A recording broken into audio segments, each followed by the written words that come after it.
Is it going? It's going. Hi. So Aaron here with LockNLube, and today we're going to talk about the LNL 143.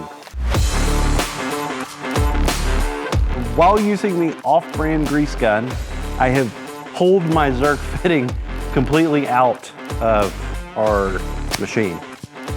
We're going to pop our kit open, and we need to clean up the hole where the threads have pulled out, and then we're going to chase the threads with one of the included tools.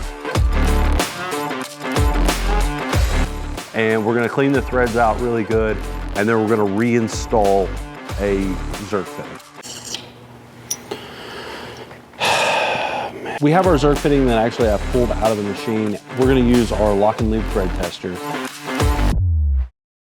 I know that it's 1/8, but we always like to double check and make sure. The threads are a little boogered on this, but so it does screw into the 1/8 spot. We're going to use our tool, chase the threads, make sure they're good and clean. What? Is it not a 1/8? No. Someone screwed. Is that running? So previously, whoever installed the Zerk fittings didn't do this properly, so we're having to go through a couple metrics works that's way too small, and then we're going to go with a 2109, which is a 10mm Zerk fitting. Now it looks to be that it's going to be the right size. So let's get this snugged up and get this piece of equipment greased. Is that running?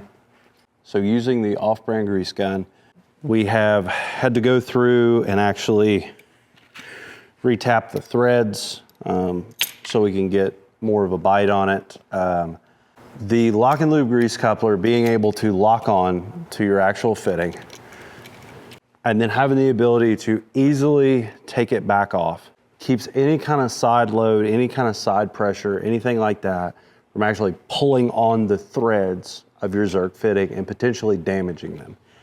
We've spent a lot of time working, trying to get this fixed and get it back in service.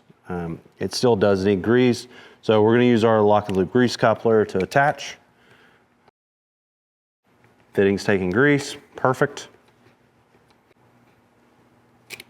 And easily disconnect. Going to lock our grease coupler, store it. Thanks for watching. For more information, visit LockNLube.com.